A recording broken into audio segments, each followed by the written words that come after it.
Muy buenos días a todos. Soy Marta Blackwell, vicepresidenta del Consejo Canadiense para las Américas, y es un gusto darles la bienvenida al cuarto episodio de nuestra serie Colombia sigue buscando el centro, elecciones 2026. Ahora es un gran placer de presentar a nuestro invitado, Sergio Fajardo, candidato a la presidencia, ex gobernador de Antioquia y ex alcalde de la ciudad de Medellín. Y nuestros anfitriones de la serie, Sandra Borda, profesora e investigadora en la Universidad de los Andes, y Ken Franco, el presidente del Consejo Canadiense para las Américas. Con eso le paso la palabra a Sandra para comenzar la conversación. Sandra. Gracias, Marta. Muy buenos días a todos, muy buenos días a quienes nos acompañan y a quienes nos van a estar viendo en diferido. Esta conversación con Sergio Fajardo es parte de una serie de conversaciones que hemos tenido en esta segunda temporada sobre el centro político o sus diversas acepciones, porque varias de las personas con las que hemos hablado no se sienten muy cómodas con el nombre, con el epíteto, pero bueno, eso hace parte justamente de la discusión. Hace 3 años en el escenario de la campaña electoral empezamos esta serie, 3, 4 años casi, empezamos esta serie de conversaciones que están destinadas justamente a indagar un poco en qué consiste, qué es este centro, cuál es su propuesta política, cuáles son los desafíos que enfrenta y cuál es la visión que tienen sus líderes con miras no solamente a este proceso electoral al que nos acercamos, sino hacia un futuro de un poco más larga duración. Dicho esto, le doy entonces la bienvenida a Sergio Fajardo, que como todos ustedes saben es uno de los candidatos por el centro político. Y tal vez antes de seguir llamando a esto centro político, Sergio, voy a empezar por preguntarte qué tan cómodo te sientes con esa formulación, a ver si la cambiamos a lo largo de toda la conversación o si te sientes bien, digamos, con la idea de ser uno de los representantes de ese famoso centro político. Bueno, buenos días Sandra, Ken, Marta, un gusto a las personas que nos están viendo, escuchando a la hora que entren a vernos. Pues tú dijiste ahora epíteto, que eso tiene un significado, ¿cierto? Es como una especie de insulto. Pero, pues yo nunca he estado cómodo con esa clasificación. No conozco la definición rigurosa de centro para poder decir, y recuerden que yo soy matemático y a nosotros nos gusta tener la definición clara, pero es la que es. Entonces, yo no me puedo poner a dar una conferencia acá que me dicen que soy del centro para explicar qué entiendo o no entiendo, y así es la vida. Ahora, pues ya vamos a ver de qué se trata, de quién estamos hablando, porque pues de hecho hoy en Colombia, que únanse el centro, y yo no he podido saber quién es el centro, quiénes son, quiénes no son, qué pueden ser, pero bueno, es la vida, sí tocó y por hoy seamos de centro, pues para estar de acuerdo con el programa. Muy bien, muy bien. Y además por economía del lenguaje, porque la verdad a mí también me cuesta un poco de trabajo como hacer uso de todas las definiciones, pero bueno, creo que estamos en la misma página. Sergio, dicho eso, empezaría con la primera pregunta y es ¿qué balance haces de lo que ha sido la experiencia de esta tendencia política durante los últimos 3 años? Y creo que me estoy refiriendo digamos, a la forma en la que esta fuerza se ha consolidado como oposición, o por lo menos como fuerza independiente. ¿Qué balances haces de esos 3 años, de cómo ha crecido, cómo se ha transformado? ¿Qué ves distinto hoy en el centro a lo que viste hace 3 años? Yo voy a hablar, yo no voy a, repito, no voy a hablar del centro, cómo ha crecido, no, yo voy a hablar de lo que nosotros hemos hecho, de lo que yo estoy haciendo.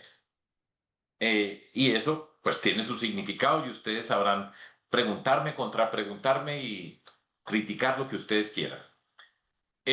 Lo que está pasando hoy en Colombia, y voy a arrancar que el balance termina, vamos, en dónde estamos hoy, es para mí una Colombia que yo no había visto. Yo ya estoy en la tercera campaña presidencial, he recorrido a Colombia en múltiples oportunidades, estoy removiéndome por diferentes partes de Colombia y la Colombia que tenemos hoy es muy diferente a todas las anteriores. Explico. Colombia por lo general es un país de gente sencilla, amable, creativa. regada por esta geografía tremenda que tenemos nosotros, que es muy compleja, y en todas partes de Colombia se baila y se canta. Esa Colombia hoy tiene unas características que yo podría señalar en la siguiente. Tiene miedo, es una Colombia que tiene malestares y tiene mucha incertidumbre. Esa es una Colombia fracturada. Y yo por eso inmediatamente digo que es una Colombia que no habíamos visto antes y que además va a conducir a un gobierno, el que yo creo que va a ser el más difícil en la historia reciente de Colombia, en la que nos ha tocado a todas las personas que estamos aquí y las que están escuchando y sus familias. Yo ya tengo una nieta. Esta es la Colombia más difícil que hemos vivido, desde mi perspectiva, de la que yo veo. Y por eso, concluyo y digo, y acá empiezo la conversación y seguro que vamos a tener bastante para discutir, que para esa Colombia, se necesita un gobierno que sea capaz de unir a Colombia. Ningún superdescubrimiento. Todo candidato o candidata quiere unir. No, no hay ninguno en principio que quiera desunir, por lo menos dicho formalmente. Pero, ¿qué significa unir a Colombia? Y voy a dar una definición muy elemental, la que yo creo, por la que yo voy a ser el presidente de Colombia el año entrante. Y es la capacidad de entender a Colombia, de convocar a ese mundo que tiene que ver con izquierda, centro y derecha para usar la clasificación. Y eso no lo puede hacer cualquiera. Y no es tan sencillo como decir que yo quiero unir a un país. Y cuando yo lo estoy diciendo, estoy hablando en primera persona, pero esto representa a mucha gente. Estoy diciendo que este es el momento de nosotros, en términos políticos. Yo eso lo he aprendido. Colombia no era así hace 4 años, no era hace 8. En el 2018 yo casi quedo presidente. Era una Colombia distinta. En el 2022, otra Colombia distinta. Y la que tenemos hoy es muy diferente con esas características que estoy señalando. Entonces, para ponerlo, pues, para hacerle honor al programa, al título del programa, para poder unir, no puede ser desde un extremo. Para poder unir, y estoy simplificando enormemente, tiene que ser, entre comillas, tiene que ser desde el centro, no cualquier persona que se defina de centro podría hacerlo, y esa capacidad la tengo yo, lo que nosotros hemos construido. Y añado una frase adicional. Yo creo, y voy a utilizar esta expresión, pero en Colombia, nuestro país, una muy buena mayoría está mamada de esta confrontación, que todos los días trae un nuevo capítulo. Ya hemos visto la confrontación reciente con lo que ha pasado con el asesinato de Miguel Uribe Turbay. En fin, esa es la introducción que yo hago. Entonces, es ese aprendizaje, es esa Colombia, es muy diferente. Ya tuvimos un presidente, Duque, que para mí cerraba el ciclo de lo que fue la influencia directa del presidente Álvaro Uribe en la elección. Ganó porque era el de Uribe.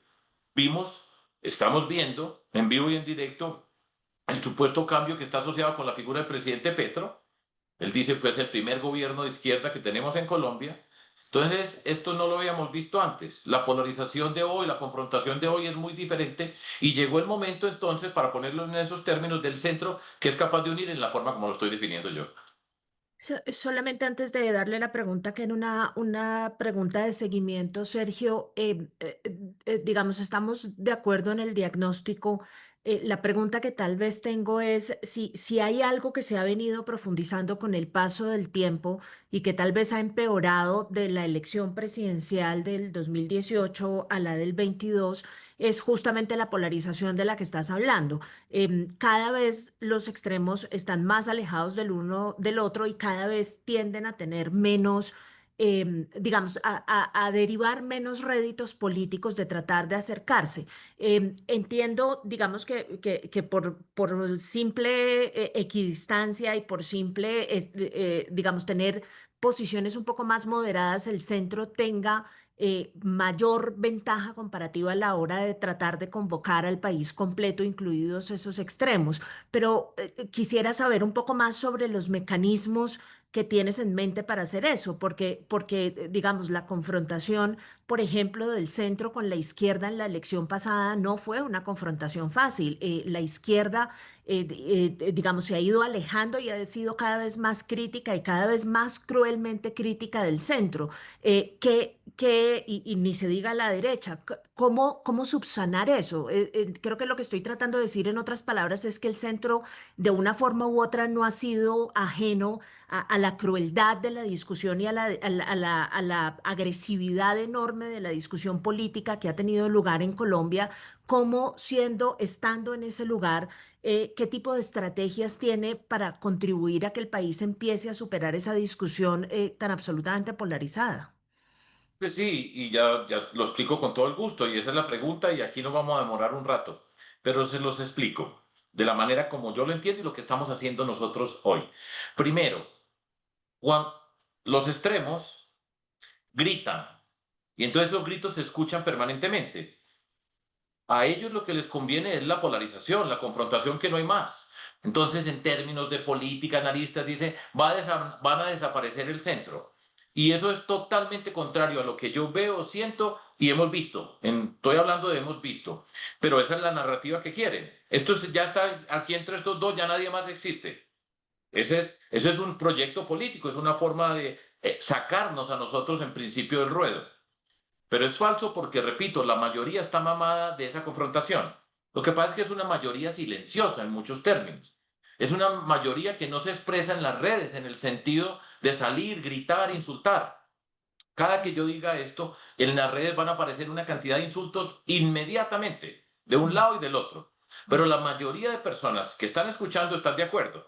Lo que mm, pasa, y eso es parte de lo que yo he venido diciendo dentro de esa estrategia, es empecemos a que esa minoría, esa mayoría silenciosa empiece a hablar, que la fuerza de los silenciosos se empiece a escuchar, pero no para gritarle al otro, para entrar en la confrontación, que es lo que quieren, donde tienen cualidades extraordinarias, sino para empezar a decir, por ejemplo, este domingo por WhatsApp, poder decir, yo no estoy de acuerdo con esta polarización, yo creo que necesitamos algo distinto. Lo van a insultar, le van a decir de todo, pero vamos quitando el miedo para hablar y a expresarse. Esa es la estrategia que tienen. Entonces, supuestamente, pues nos van a eliminar, nos van a sacar. Analistas muy sesudos dicen que el centro no existe porque está en la polarización. Falso, rotundamente falso, desde mi perspectiva. Y algo que yo he aprendido es algo muy importante para mí, pero para expresión de ese centro que yo quiero representar y somos los que vamos a ganar el año entrante. Yo no participaba en las redes. Yo había desconocido las redes. Iba en contravía de la forma mía de ser parte del mundo, de ser profesor, de ser matemático, de explicar, de decir una cantidad de cosas, decirlas en un tono. Y lo que he aprendido desde febrero del año pasado es aprendí a hablar de otra manera. Aprendí a entender ese mundo de esa comunicación. Aprendí que se puede hablar, porque yo pensaba, esta era la imagen que tenía errónea, que cuando hay una gritería tan grande como la que vemos, porque están asociados con el gritería, decirle HP al otro para insultar, ese mundo que se siente identificado, escondido detrás de una sigla que nadie sabe quién es, pero poner un like y escribir su insulto para sentirse parte de un grupo, esos que están en ese contexto, yo pensaba que era imposible hablar ahí. Falso. Lo que hemos venido haciendo y yo he venido aprendiendo y con gran éxito además, es que se puede hablar en las redes y se puede hablar de esta manera y se puede comunicar con mucha gente y estamos avanzando y comunicándonos con muchas personas. Pero yo no estoy entrando a insultar como insultan los otros, ni le voy a decir HP a nadie para volverme viral, pero esta voz se está escuchando y eso es parte de la estrategia. No se preocupe, no se mortifique, no se ponga a llorar por los comentarios que hacen que son rutinarios y empiezan a aparecer personas que se atreven a decir algo distinto. Es feo en ese mundo porque yo siempre hago la imagen de los bullies en el colegio, cuando estaba ese poderoso más grande que todos, más fuerte, que pues que nos atormentaba, ¿sí? Y estábamos calladitos, muchos estábamos callados. Yo era el menor del salón siempre. Siempre había uno que llevaba 2 años más y físicamente pues era grandísimo. Imagínense pues lo que era en un colegio de hombres solos en la ciudad de Medellín en los 60 y 70. Pero no era que estuviéramos de acuerdo. Y esa Colombia es la que estamos llegando. Ahora es una batalla grande en el sentido de hay narrativas, expresiones, etcétera. Pero, y lo digo en términos personales, con todo lo que representamos, vamos muy bien. No solamente vamos muy bien, sino extremadamente bien. Ahora, esa es la batalla política. hay ese mundo donde estamos metidos nosotros, ahí es donde está la confrontación, porque Colombia no quiere ni devolverse ni quedarse acá, y por eso la palabra de la campaña nuestra, mía, es adelante. Esa es la confrontación, y en esa es la que estamos. Ataquen los que quieran, pero usted nunca ataca, y ustedes lo saben muy bien, que nunca ataca al que va debajo. Siempre atacan al que va arriba, y encuestas que no se pueden publicar, pero todos tienen encuestas. ¿Y saben quién va arriba? Está hablando con ustedes hoy el próximo presidente de Colombia. Eso creo yo, pues para eso estamos. Bueno, A ver quién. no, gracias, Sergio. Pues ya se ve que de un proceso de autorreflexión ya aprendiste, si te entiendo bien, la manera. Mucho, mucho. Sí, sí, que está bien. Todos necesitamos aprender siempre en la vida, ¿no? Pero lo que dijiste es que aprendiste mejorar, cambiar la manera de comunicar o tu manera de comunicar, ¿no? Ya entendemos eso. La pregunta que tengo yo es si has cambiado un poco el mensaje. O sea, hace 7 años y 3 años el mensaje siempre ha sido de, o sea, hablando de los temas de seguridad y de economía, pero con una gran prioridad sobre la educación, ¿no? Entonces, y ya entiendo que la educación todavía es un tema muy importante para ti, pero más allá de eso, ¿has, has hecho una autorreflexión de los mensajes o prioridades de la campaña? Claro Más que allá sí. de unidad, ya hablaste de unidad, por eso ya entendemos, pero ¿quieres hablar un poco de eso? Creo que sí. Y por supuesto, pues hago un paréntesis aquí, un mini comercial. Yo soy profesor de liderazgo público en el TEC de Monterrey. Y eso tengo una superposición, adoro la Universidad del TEC de Monterrey y a México en particular. Y me ha dado la oportunidad de reflexionar acerca de lo aprendido, porque como ustedes saben, yo soy una vocación tardía en el mundo de la política. Yo empecé hace 25 años, hace bastante, pero tenía 43. Aquí donde ustedes me ven tengo 69 años. Hay unos que dicen que yo soy un viejo que no sirve para nada, etcétera. Todo eso lo pueden decir, eso no es problema. Pero teniendo la oportunidad de reflexionar, sí he mirado muchas de las cosas que aprendimos. No se les olvide, en el 2018 yo no gané por nada. 200.000 votos, Ken. Recuerden. Y era el profesor, un presidente profesor. Era un momento particular en la política colombiana, distinto al de hoy. Nunca dejaré de hablar de educación. Nunca dejaré de estar convencido que la educación es un proyecto de este país. Así en las encuestas, cuando ustedes hacen las encuestas hoy, entonces aparece primero la seguridad, la salud, la corrupción, etcétera, etcétera, y la educación está de octava. Entonces, cuando a usted lo van a entrevistar o los analistas, pues la educación, entre comillas, no es un problema de Colombia. Les voy a contar algo que aprendí en el 2018 en la encuesta que hicimos, una, en ese año, con Carlos Lemoine del Centro Nacional de Consultoría. Entonces, hablando, todo el grupo discutiendo qué se debe decir. Ustedes saben, en política todo el mundo sabe qué es lo que tiene que decir uno. A mí todos los días me llegan recomendaciones, no hable así, no se ponga esta camisa, el pelo, la correa, hable de esta manera, respóndale a este, a esta, que di, mire lo que dijo, salga y dígale, todo eso, eso es normal, eso es parte de la vida. Y nosotros en el 2018 arrancamos a 15 puntos de diferencia con Petro para empezar la primera vuelta. Y yo no había estado en consulta, pero teníamos una coalición, la coalición Colombia, con Claudia López, a quien yo escogí como candidata a la vicepresidencia conmigo, Jorge Robledo y Antanas Mocos. Y todo eso lo teníamos pues en esas discusiones y todo el mundo me decía, hable más de vivienda, hable de la salud, cuente esto, etcétera, no, que no hable tanto de la educación. Hay gente que me dice que no diga que soy profesor, que porque profesor no es fuerte. Para estos tiempos que tenemos que hablar, y ya hablaremos de seguridad. Sí, Sandra es fuerte, por ejemplo, y es profesora. Ahora, cuando él decía, mire, preguntamos esto y la educación está abajo.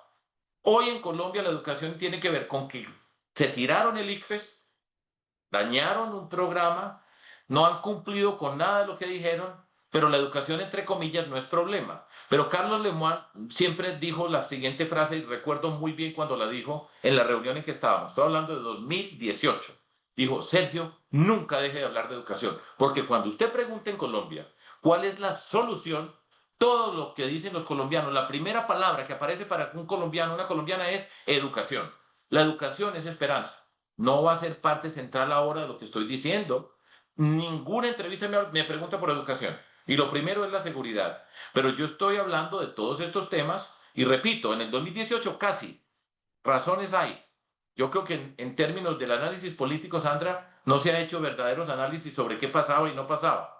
En el 2022 fue una coalición y no se hablaba de nada, se hablaba de todo y no se hablaba de nada. Ahí no había centro, ahí no hubo ninguna construcción colectiva y yo en lugar de ponerme a hablar de las otras personas, porque yo pensaba escribir un libro sobre el 2018 y el 2022, dije yo para qué me voy a poner a hablar de otras personas. Reflexionando acerca del tema del liderazgo, dije, primero me voy a mirar yo. Y no me voy a poner a repartir culpas y a decir y a contar un chisme. Y entonces, ¿qué estaba haciendo allá Roy Barreras cuando estuvo? Alejandro Gaviria, ¿qué pasó? No pasó. Nada, no se preocupe por eso. Yo me equivoqué. Yo asumo mi responsabilidad. Perdí la identidad política en el espacio en que estábamos. Y la vida continúa. Entonces, yo estoy hablando de un montón de cosas distintas. No solamente la comunicación, no solo este tono de voz, no solo la forma de responder, sino atendiendo unos problemas, planteando, respondiendo, diciendo. Entonces, es un espacio diferente. Cada que me hacen una entrevista, dicen, este es otro Fajardo, el nuevo Fajardo. Aquí está con ustedes el nuevo Fajardo. Gracias por invitarme. Y entonces así lo estamos haciendo y se está escuchando esta voz. Yo aprendí que no había entendido la dimensión de lo que estaba ocurriendo, en la forma como estaba ocurriendo. Yo vengo del extremo de la razón pura, yo soy de la lógica matemática, lo más hermoso que para mí ha construido el espíritu humano, las matemáticas allá.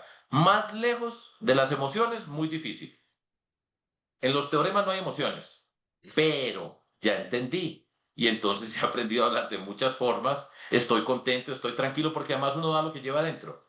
Y eso es parte fundamental de lo que estamos haciendo en esta campaña. ¿Qué? Entonces estoy hablando de otras cosas, en otros tonos, en otras formas. Ahora, yo soy candidato. Hay 80 candidatos, yo no sé cuántas personas, candidatos, candidatas en estas discusiones. Están haciendo campaña en este momento. No sabemos cuántos van a ser después de diciembre.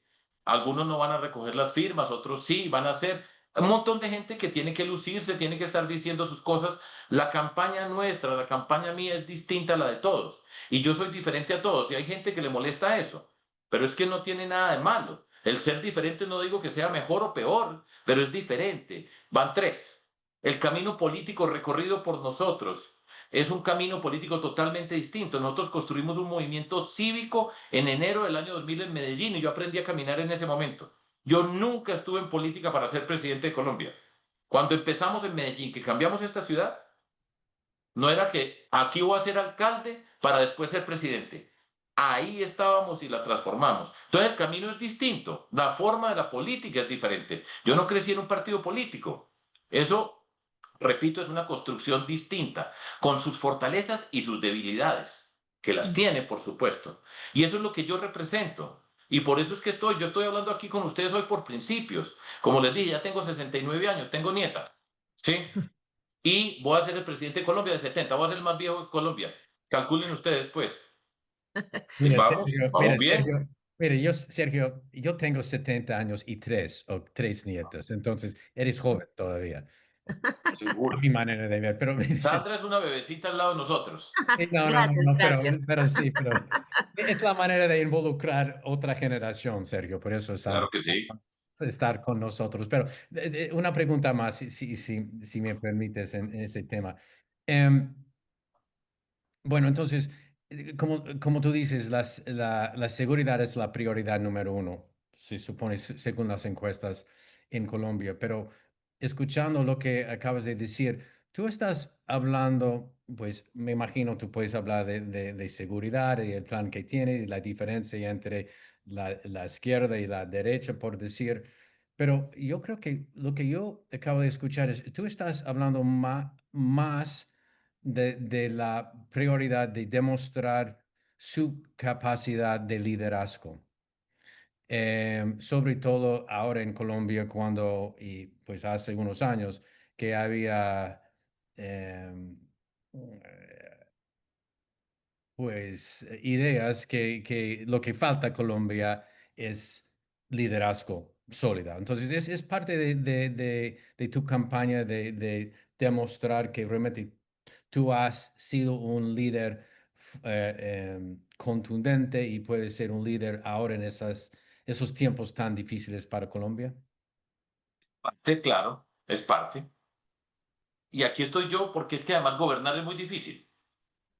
Esto se ha creado como un deporte que cualquiera puede ser presidente o alcalde o gobernador. Es dificilísimo entender la complejidad de nuestras sociedades, desde una ciudad como Medellín, un departamento como Antioquia, Colombia, y en cualquier lugar de Colombia gobernar es difícil.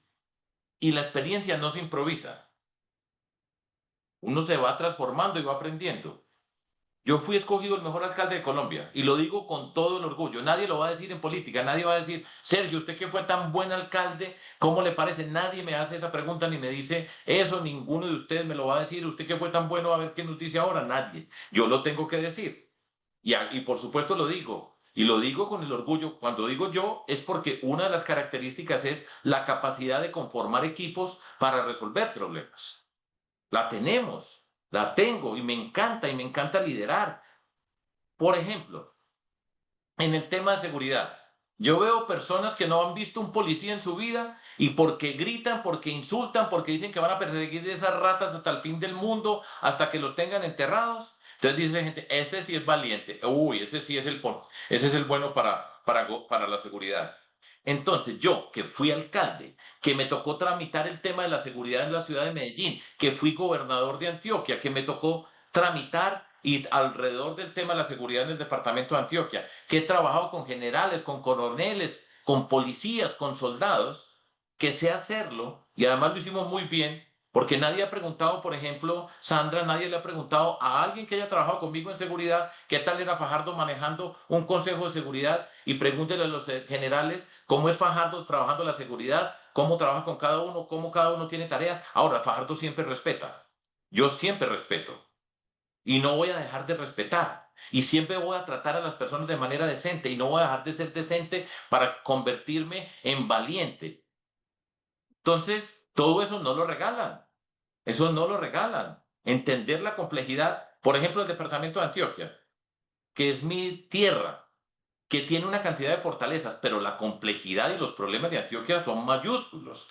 En Antioquia está el Bajo Cauca, está el Magdalena Medio, está la minería ilegal, los cultivos de coca. Aquí hemos tenido el Golfo, el clan del Golfo es asociado con el Golfo de Urabá. Toda la complejidad la tenemos. Medellín fue la más violenta de la tierra. En el año 1991, Medellín tuvo 375 homicidios por cada 100.000 habitantes. Eso es inimaginable entender lo que pasó en esta ciudad, con toda la riqueza que tiene Medellín y la complejidad y lo orgullosos que somos los paisas de Medellín y todo lo que... Pero aquí pasó. Entonces, entender la dimensión de esos problemas, eso no lo regalan.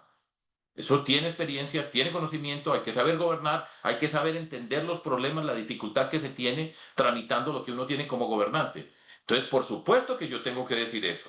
No soy lo mismo que otras personas. Cada quien venderá sus atributos. Cada quien se presentará diciendo que es la persona que tiene las características para liderar la Colombia. Yo digo hoy, en el contexto político de Colombia, unir en el sentido que yo estoy diciendo, aquí estoy yo. Y nosotros, pues, y discúlpeme porque yo habitualmente no hablo de yo, sino nosotros. Pues aquí estoy hablando de yo. Y lo estoy diciendo con toda la convicción, con toda la energía y con todo el gusto, además, que eso no lo regalan. Sergio, a propósito del yo y del nosotros, digamos, Pues, lo Sandra, dijiste, lo dijiste en esta ocasión y lo dijiste y lo has dicho en un par de entrevistas. Tu balance de lo que fue la coalición anterior no es un balance positivo y lo dijiste, usaste la frase aquí otra vez, sientes que perdiste tu identidad política en el sí. escenario de esa coalición. Em, me pregunto, de todas formas, digamos, el ejercicio de llegar al poder en Colombia sin coalición es imposible y tanto es el reconocimiento de eso que tú ya tienes tu coalición para esta para esta nueva elección que está conformada por el MIRA y por el nuevo liberalismo hasta ahora. Em, Quisiera que hicieras un balance sobre qué concretamente es la comparación o el análisis que construyes entre los dos tipos de coalición que construyes, el del pasado y el de ahora, y que concretamente nos cuentes por qué esta vez sientes que esa coalición sí es la ganadora. Vamos a ponerlo, estamos por fortuna, pues aquí se puede hablar un poquito más largo, pero voy a hablar. En el 2018 hicimos una coalición. Jorge Robledo, Antanas Mocus, Claudia López, para poner los nombres nomás, por supuesto, Compromiso Ciudadano, el movimiento que yo he liderado. Yo he recogido firmas 2 veces en Colombia sin pagar, con una red de voluntarios que tenemos hoy en Colombia. Después de 25 años, tenemos una red que trabaja por todo el país, que la tenemos coordinada, que están por pura convicción. Ninguno ha tenido un puesto por ser amigo mío, por trabajar conmigo. En esa coalición la hicimos y teníamos algo, estábamos unidos, teníamos un propósito común. Estábamos por un propósito común. En la del 2022, yo dije que no iba a hablar y no voy a hablar, ni voy a dar detalle, ni voy a repartir culpas. Yo cargo la mía. Listo, no se preocupe por eso, que no voy a hablar de muchas cosas muy malucas que yo vi. Pero no había un propósito común. Era una reunión de unos políticos que cada uno tenía un interés y cada uno quería ser el candidato de esa coalición, pero nunca pensamos, con esto digo lo máximo que voy a decir. ¿Ustedes creen que nosotros nos sentamos en alguna oportunidad, todas estas personas inteligentes, capaces, no, ese no es el problema, no estoy descalificando a ninguno como individuo, a pensar qué Colombia queremos nosotros? ¿Ustedes creen que nosotros nos sentamos, nos encerramos 2 días a pensar, a discutir con un facilitador, con Sandra Borda, facilitando para que nosotros presentáramos qué es ese centro que representa? Ni una vez. La discusión siempre es, dejémosle eso a los programáticos. Y yo toda la vida he sido programático, en el sentido de estar preocupado por eso. Esa coalición fue así, para terminar ahí. Entonces fue un fracaso. A mí me dicen, no, es que el problema es el ego de Fajardo. No sé si ustedes han escuchado esa expresión en alguna oportunidad. El ego de Fajardo. Es que Fajardo cree que es el único bueno de Colombia, cree que todos los otros son corruptos, cree que todo lo que usted dice. Paja, pura paja. Ahora, autoestima toda. ¿Sí? ¿Usted imagina yo sin autoestima respondiéndole a ustedes dos aquí? O sea, claro, sin autoestima salir como salgo yo, como estaba el jueves en Barranquilla, en la Ciudadela 20 de julio hablando con la comunidad y donde yo he ido por todos lados. Autoestima toda. El día que yo me acueste y no piense que vamos a ganar y que tenemos este trabajo, al otro día me salgo de la campaña. Ahora, no es el ego, es la forma de la política. Porque yo creo, pero con toda convicción, yo creo que el primer paso para la transformación es la transformación de la forma de la política. Hay gente en la discusión que dice, no, pero usted las formas. Le dije, es que la forma es esencial. Pide el gobierno del presidente Petro, que era Dalí de la lucha contra la corrupción. Lo dijo Gustavo Bolívar Cortico, le vendimos el alma al diablo, con tal de ganar, haga lo que sea, como sea. Ya lo explicó Armando Benedetti y lo explicó el hijo del presidente Petro. Yo hablo siempre de las personas que hablo de lo que está ahí. Y le vendieron el alma al diablo. ¿Y quién era el comisionista? Armando Benedetti. Y ahí está de ministro del Interior. Y ya fue ministro, ya fue embajador, todo lo que usted quiera. Y el pastor Sade, pues, que ahora ya pasó, como pasa todo esto en este gobierno, en ese caos total, ya salió. Pero en un momento conduciendo a gobierno a Colombia, Petro, Benedetti y Sade, hágame el favor. Entonces yo creo en eso. Y esa coalición fue un fracaso en ese sentido. Yo gané la consulta, pero fue un fiasco. Yo asumo mi responsabilidad. No estoy diciendo de los otros, ni voy a hablar de los otros, así yo haya visto cosas muy malucas para mí, pero yo no me quedo enredado en eso. Yo tengo el espíritu limpio. Dije, vamos para adelante. Cuando aparece en el 2024 y en las encuestas Fajardo adelante, dicen, ah, no, es que ese siempre arranca así. Debe ser por el pelo que tengo. ¿Sí? Debe ser, quién sabe por qué será. Paja, porque estamos conectando. Porque esto que estoy diciendo yo acá con ustedes, lo voy diciendo por muchas partes y estamos llegando a muchos lugares y las personas van viendo y dicen, el que votó en blanco 2 veces, se paró, lo dijo de frente, lo han insultado de todas las maneras posibles, me han insultado. Y mire cómo vamos. Ustedes saben que no hay encuestas hoy públicas, pero todos tienen encuestas. Y ustedes saben que están hablando aquí, arriba estamos. Y no me voy a desinflar, no, tranquilo que él se desinfla, nada. este es el momento de nosotros, así es la vida. Yo soy resiliente y esa es la convicción y por eso estamos. Entonces, ese es el espíritu, Sandra. Es distinto, es otro momento. Vamos avanzando. Y me voy a adelantar a una pregunta, si quieren. Porque me dice, bueno, pero se necesitan coaliciones para ganar. Sin coaliciones no se gana. Yo puedo dar contraejemplos como matemático. Mire, Rodolfo. Rodolfo, para mí, no ganó porque no quiso. Esa es mi opinión personal. Eso ya sí es opinión. Eso es discutible, pero es mi opinión. Sin nada, sin ninguna coalición. No es mi prototipo de político para seguir, para modelarme detrás de él, pero trae elecciones importantes para Colombia. Ahora, lo que yo he dicho ahora, hay gente que dice, únanse todos, todos contra Petro, necesitamos uno, depongan los egos, porque esa es una frase común, pero cada que dicen eso es el problema, es el ego de Fajardo, no es el ego de Fajardo. El problema aquí no es de ego, sino que representamos cada uno de nosotros en la política. Y hay personas que yo respeto, que yo admiro, que yo puedo trabajar con ellas. Y cuando esté de presidente vamos a convocar izquierda, centro, derecha, y hay personas valiosas en todo el espectro político, las tenemos que convocar y ya voy a hablar qué es lo que qué quiero decir cuando digo vamos a convocar izquierda, centro y derecha. Pero la política, cada quien está luchando. Usted ve candidatos, candidatas, se tienen que hacer notar. Están consiguiendo firmas. Muchos no las van a conseguir. Conseguir firmas, tienen que tener plata para conseguirlas. Conseguir firmas, como hice yo en otros tiempos, a pie por todo Colombia, con voluntarios, con todo eso, es muy distinto hoy. Yo no sé cuántas personas están recogiendo.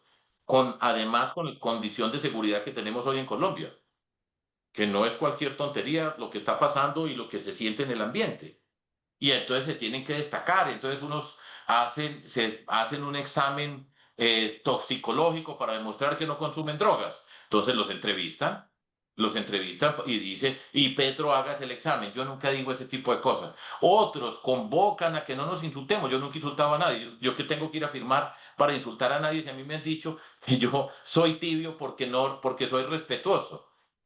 Entonces, cada quien hace su campaña. ¿Qué he dicho yo? ¿Y qué es lo que estamos haciendo? No mire para los lados. Me están tirando por todos lados. No nos van a desviar. Nosotros vamos para adelante.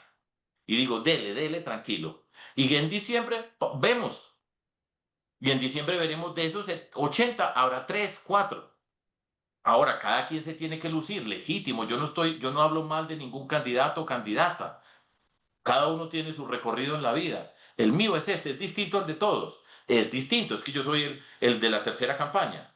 Los otros no, las otras personas no. Entonces, hay gente que dice eso que les estoy diciendo. Cada quien tiene su camino, cada quien tiene su recorrido, cada quien tiene su historia, cada quien está en la política por las razones que pueda tener, ya se discutirán. Hoy yo debería ser, bajo circunstancias normales, Sandra, debería ser profesor emérito de matemáticas de la Universidad de los Andes y de la Universidad Nacional, si la vida hubiera sido corriente. Y a los 43 años, una vocación tardía, después de ser profesor titular, de estar en la parte alta del mundo científico de Colombia, tener una vida científica por diferentes partes del mundo, cambié de vida y seguimos luchando con las mismas ganas, con la misma convicción. Aquí vamos, para presidente. Bueno, gracias, Sergio. Quiero regresar un poco a temas principales.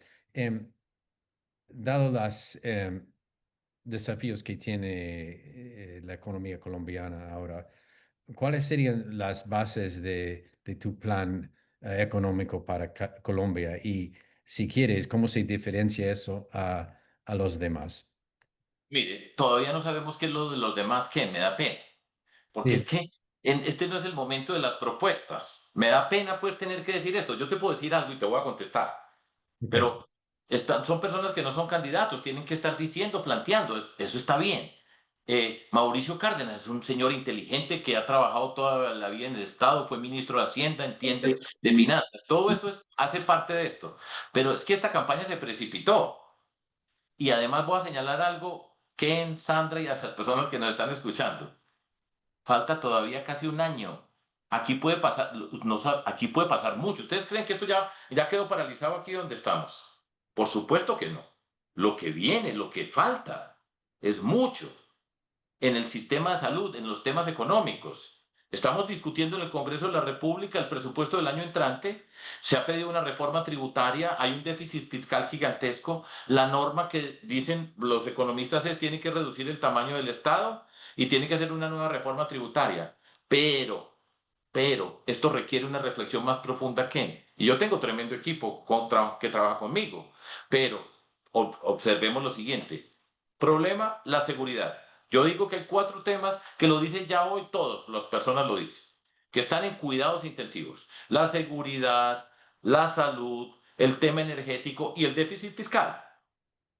Ya sabemos lo que significa la deuda que tenemos, los intereses que se pagan, los intereses tan altos, nos quitan la plata para la inversión social. Eso lo puede repetir cualquier candidato o candidata. Pero si nosotros vamos a resolver el problema de la seguridad, entonces, ¿cómo lo resolvemos? Digo un pedacito. Hay que fortalecer la fuerza pública. Si no tenemos una fuerza pública sólida, fuerte, es imposible construir la paz. Esa es una lección aprendida que tenemos, nosotros estamos negociando desde 1982, desde Belisario Betancur, estamos negociando, digamos, en estos últimos años, más de 40 años negociando. Y esa lección está aprendida. Y lo que vimos acá, y con este caos total, que es un daño muy grande el que está pasando en Colombia. Esta semana que estamos grabando, pues ya vimos lo que pasó en Cali, ya vimos lo que pasó en Amalfi, vimos lo que pasó en Florencia. Eso no es un accidente, no. Esto es una acumulación de errores que llevan a esto y el costo es altísimo. Entonces tenemos que recuperar la capacidad operativa de la fuerza pública. En Amalfi es en Antioquia. Habrá personas que no saben dónde queda Amalfi. En Antioquia, en el mundo rural, lejos de Medellín, se tumbaron un helicóptero, un Black Hawk, con un dron. Las bandas criminales que están allá. A Amalfi, 12 policías muertos. La capacidad operativa de la fuerza pública hoy está totalmente deteriorada. Yo vengo trabajando esta semana que estamos finalizando hoy sábado. Ya me reuní con los generales y almirantes retirados, con grupos de generales. Estoy hablando con un montón de personas que han trabajado conmigo, que saben cómo se trabaja, con la capacidad y la necesidad de recuperar la capacidad operativa de la fuerza pública. Esa es una. Otra, ¿cuántas personas se han retirado de la fuerza pública, ejército y policía? Según los datos que me han entregado, cerca de 150.000 se han retirado. Y todos estamos diciendo que necesitamos más policías. En Cali se necesitan más policías. En toda Colombia se necesitan más policías. La semana pasada estaba en Barranquilla, donde la extorsión es un problema monumental, pero eso es en todo Colombia. Entonces tenemos que recuperar la capacidad de incorporar personas rápido y pronto a la fuerza pública. ¿Cómo fortalecemos, por ejemplo, la policía, que necesitamos la policía? ¿Cómo podemos traer personas que ya hayan sido policías, por ejemplo, que estén retirados y que regresen a hacer el trabajo administrativo y las personas del trabajo administrativo para llevarlas a las calles, para ponerlo en esos términos? Todas esas cosas las estamos pensando y trabajando. Todo eso cuesta plata. Recuperar la moral de la fuerza pública, que es muy importante. Es que hace un mes yo escuchaba al ministro de Defensa, no lo conozco, pero estaba muy contento porque habían podido rescatar a 57 militares sin que hubiera habido una confrontación. Y ya van 2 veces en el Cauca que retienen a los militares y la población los rodea, les quita las armas, los maltrata y fíjense usted lo que está pasando. Esa fuerza pública, tenemos que recuperar la moral en el sentido de hacerlo público. ¿Cuánto cuesta eso? ¿Cuánto lo han calculado? Nadie lo ha calculado. La salud. Hablo solamente desde la perspectiva de las finanzas, que fue tu pregunta, para mostrar la complejidad del tema, que no es tan sencillo, recorte gastos y haga una reforma tributaria. La salud. La Contraloría dice, aquí hay un problema de 32 billones de pesos. 32 billones de pesos. ¿Qué vamos a hacer nosotros? Les digo 2 cosas que vamos a hacer inmediatamente. La primera, está en cuidados intensivos y en cuidados intensivos usted entra a operar. Eso no hay tiempo para más. Y entonces, ¿qué es lo primero que tenemos que hacer? Vamos a inyectar y tenemos que crear un fondo económico de emergencia para hacer un par de cosas rápidas. Una, empezar a abrir unos servicios que se han venido cerrando. En Bogotá, en Medellín, se están cerrando servicios de urgencias, materno-infantiles, de salud mental. Si eso es ahí, imagínense qué es lo que está pasando por otras partes. Necesitamos empezar a abrirlos, pero se necesita un flujo de caja que permita que los hospitales, las clínicas empiecen a actuar y a operar. Urgente. Ahí no hay que pensar mucho más. Hay que hacerlo. Medicamentos. El problema de los medicamentos hoy en Colombia es gigantesco. Las personas que no reciben sus medicamentos como ocurría anteriormente. Entonces, ¿cómo ha pasado? Ojo a esto. ¿Saben quiénes son los que más gastan en medicamentos hoy en Colombia? Las personas más pobres. El quintil más pobre. Presentación de Luis Fernando Mejía de Fedesarrollo está gastando cerca del 12% de la poca plata que tiene para comprar drogas. Nosotros tenemos que urgente tener un fondo para conseguir unos medicamentos básicos, los más necesarios, que se tiene claridad cuáles son, para empezar a repartirlos a las personas. ¿Cuánto vale todo esto? Pero yo no voy a llegar con toda la plata del Estado y decir, bueno, aquí tengo los 32 millones. No, señor. Nosotros nos vamos a sentar. Y yo estuve participando en un foro sobre la salud la semana pasada y con todos. Entonces, todos los que participamos, yo como presidente, representando el Estado colombiano, nos vamos a sentar todos. Y nos vamos a sentar y decir, de aquí no nos paramos hasta que sepamos esta deuda de dónde es. Porque aquí ha habido una corrupción muy grande. Esa palabra ha pasado de moda, eso ya no se habla aquí en Colombia, pero sí se tiene que hablar y nos vamos a sentar con todos y decir, aquí de dónde viene esta plata. Eso no lo va a pagar el Estado colombiano. Vamos a saber quién se la robó, cuáles son las responsabilidades, cuál es la responsabilidad del Estado colombiano. Seguro que tenemos que recalcular la UPC, pero de ahí no nos vamos a parar hasta que todos ponemos y tenemos esta crisis, las farmacéuticas, los gremios las EPS, los hospitales, el gobierno nacional, todos los que tienen que ver aquí, nos vamos a sentar y no nos paramos hasta que sepamos dónde está la plata, esa deuda de quién es, porque hay que pagarla. Entonces, fíjese usted que vamos mirando cuánta plata se necesita y eso no es tan sencillo. Y entonces está la deuda, el tema energético. Si falla el tema energético en el Caribe, que está grave, falla todo Colombia. ¿Cuánto se debe a las generadoras? ¿Cuántas deudas hay? Ustedes han oído hablar de Aire, de Afinia, que no pagan, que se está deteriorando el servicio. El Caribe, lo que está sufriendo el Caribe por la falla del sistema energético. Lo tenemos que resolver y de una. Entonces, fíjense que no es tan sencillo el cómo va a ser, sino, a ver, vamos a fijar bien estas cuentas, cuántas son. No nos cabe en una reforma tributaria. Y seguro que nosotros no vamos a nombrar corbatas allá, así se decía antes, ya yo nunca uso corbata, no debería usar ese ejemplo. No vamos a usar personas a ponerlas allá que van por 3 meses a trabajar como está pasando hoy. Van 3 meses, no tienen que ir a la oficina y se van. Seguro que eso no va a pasar conmigo, no ha pasado, es que yo ya he gobernado. Ese no es el problema. Pero el reto económico que tenemos es gigantesco. Nosotros vamos a respetar la regla fiscal, pero no será el primer año, tenemos que trazar una ruta. Nos han dicho cada vez el marco fiscal de mediano plazo que nos ha entregado este gobierno no lo ha cumplido. Y ya están recaudando impuestos del 2026 y nos los van a recaudar para ahora y nos toca a nosotros todo eso. Entonces, fíjense todas las que vamos a hacer. Eso todo lo tenemos que trabajar nosotros y lo que falta. Entonces, vamos. Hay que saber entender todo eso porque es muy fácil decir, cierre ministerios, acabe con todo esto. No, hay que llegar. Esas cirugías que estamos haciendo nos requieren esto y todos vamos a tener que poner, todos. Eso es un reto para Colombia. Esa es una expresión que me gusta y que tiene que ver con la forma como entendemos la política. Todos ponemos transparencia, a todos los vamos a respetar. La actividad productiva, empresarial, la necesitamos para Colombia, sin duda alguna. Pero nos tenemos que articular, tenemos que responder, transparencia para que no se pierda un peso y ahí vamos. Sergio, siguiendo con los temas contenciosos, en América Latina en general estamos atravesando por un proceso muy interesante y es que por primera vez las sociedades civiles, eso no está pasando solamente en Colombia, se están preocupando más y más por los temas internacionales. Eso puede tener que ver con la llegada de la era Trump y con este proceso grande de transformación que está teniendo lugar en el mundo, pero este es un tema que dejó de ser un tema de expertos y un tema pues de nicho y está empezando a preocupar mucho a la gente. En el caso de Colombia, aún más, digamos, la tendencia se profundiza todavía más.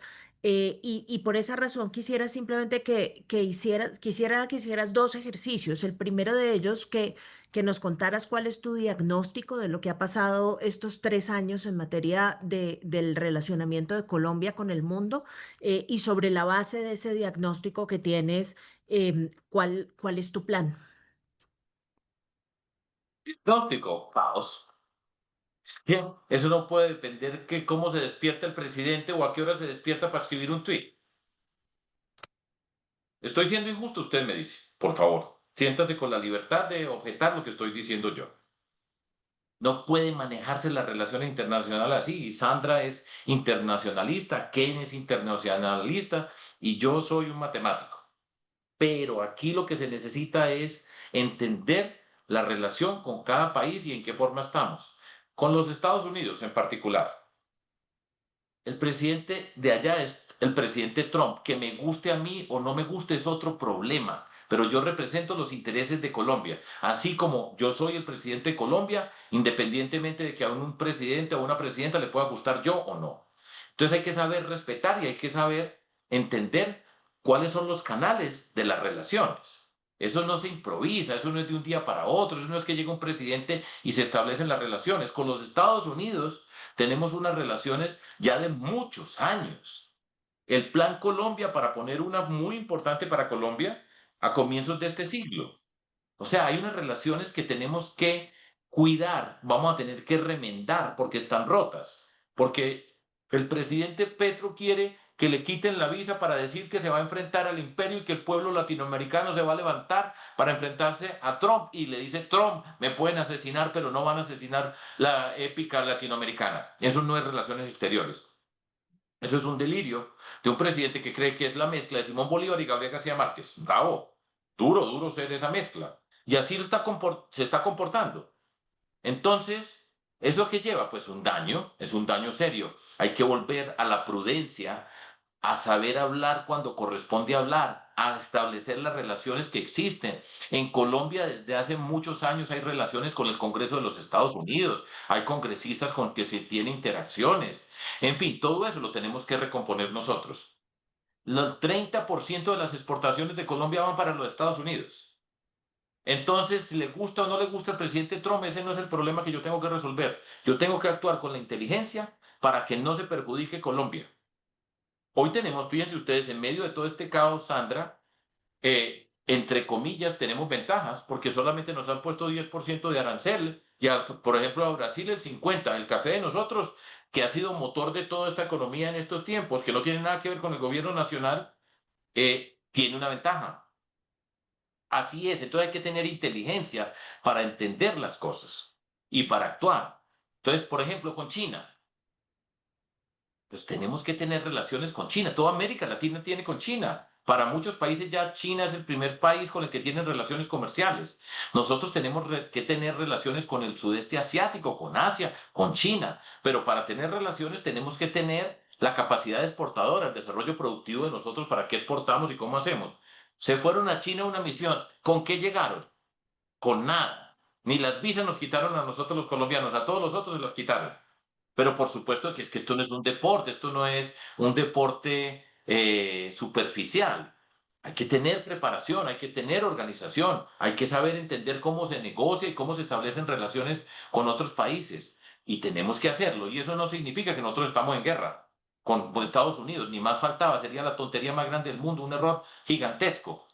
Así es como vamos a trabajar, Sandra, con inteligencia, con prudencia, con seriedad, con rigor. Es que gobernar, repito, es muy difícil. Estamos hablando del presidente de Colombia. Entonces, el presidente Petro, no, yo creo que nos van a desertificar. Vamos a ver de qué manera. Ojalá que sea una manera moderada, porque cuando llegue el próximo 7 de agosto tenemos que reconstruir muchas de esas relaciones. Pero no puede ser así. No puede ser así. Lo mismo que con las relaciones con Venezuela. ¿Cómo le parece Maduro diciendo que van a integrar los ejércitos de Colombia y de Venezuela? Y el presidente Petro habla de la Gran Colombia. Simón Bolívar. Siglo XXI. No, así no. Pues eso pienso yo. Sí, solamente una pregunta para una respuesta muy corta. El énfasis que estás haciendo es el énfasis en la experiencia, en el rigor, en el conocimiento como sustento de la construcción de la política exterior de Colombia. Eso apunta directamente a la discusión sobre la naturaleza de nuestro servicio diplomático. Y en el mundo hay como tres modelos gruesos. Uno que dice, ese servicio tiene que estar sin restricciones y es un modelo muy parecido al colombiano, 20% mínimo de embajadores de carrera y el resto pueden ser todos nombramientos políticos. Otro modelo le apunta al 50-50, que busca algo de flexibilidad para que también, digamos, empresariado y gente que esté relacionada con lo internacional, pero que no sea de carrera, pueda ser parte del servicio diplomático. Y otro como el de Brasil le apunta al 100% de composición de funcionarios de carrera. ¿Cuál es tu preferencia? Preferencia es lo que está y sobre cómo lo transformamos. Yo hablo como presidente, no como analista. Ujú.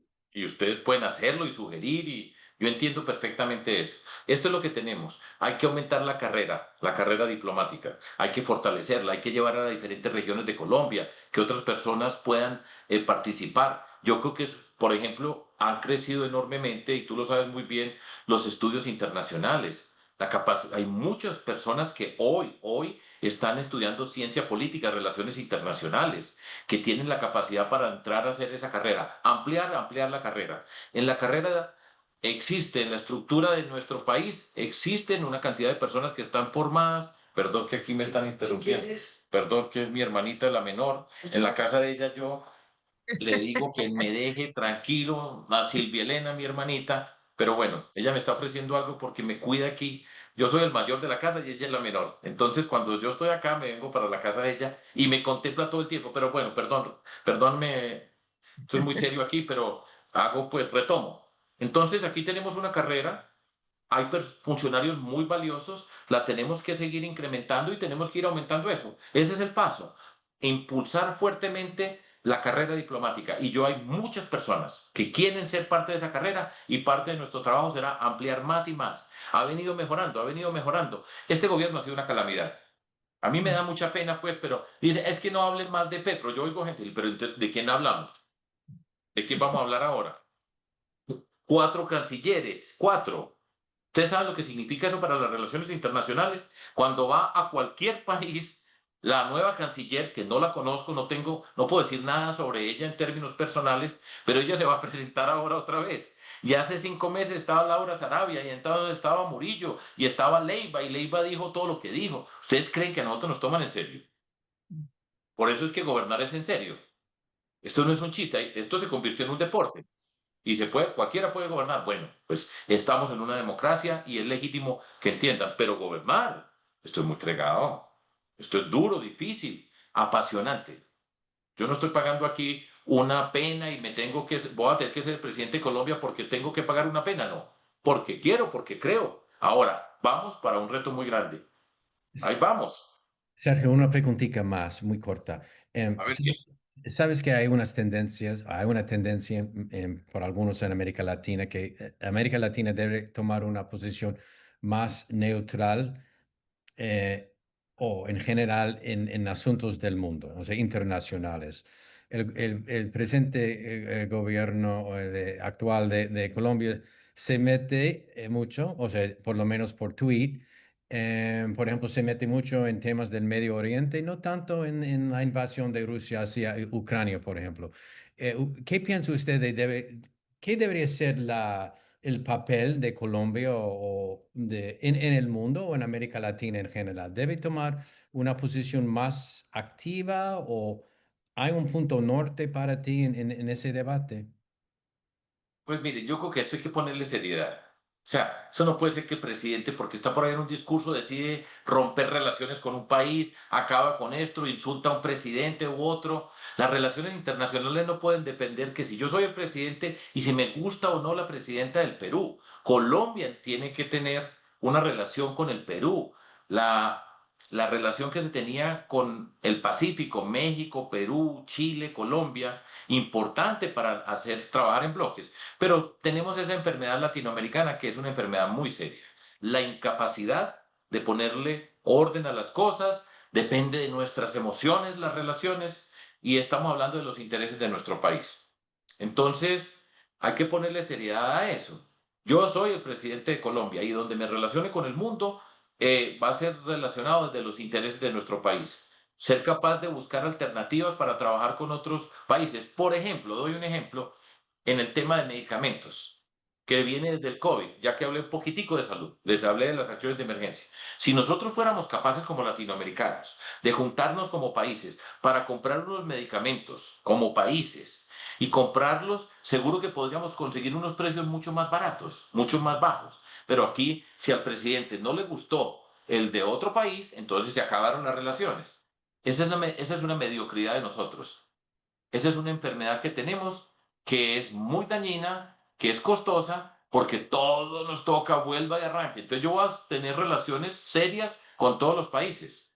Habrá algunas personas que me gustan más o no, y vamos a dar ejemplo. Desde Colombia vamos a dar ejemplo para América Latina y para el mundo, pero trabajando aquí. Eso es lo que yo creo y quiero. Y ya veo a Marta, significa que ya nos tenemos que despedir.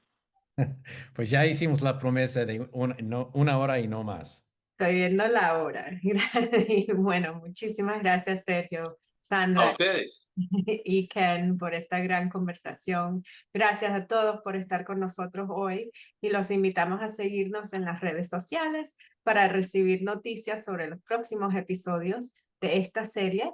El siguiente será el 8 de septiembre con congresistas Daniel Carvalho, Kathy Jubinao y Jennifer Pedraza, perdón, sobre el centro en Colombia. Tanto, o sea, van a hablar con nosotros sobre el centro de Colombia o la manera que lo quieren llamar ellos. ¿Tienes Y una palabra última para dale, despedirme?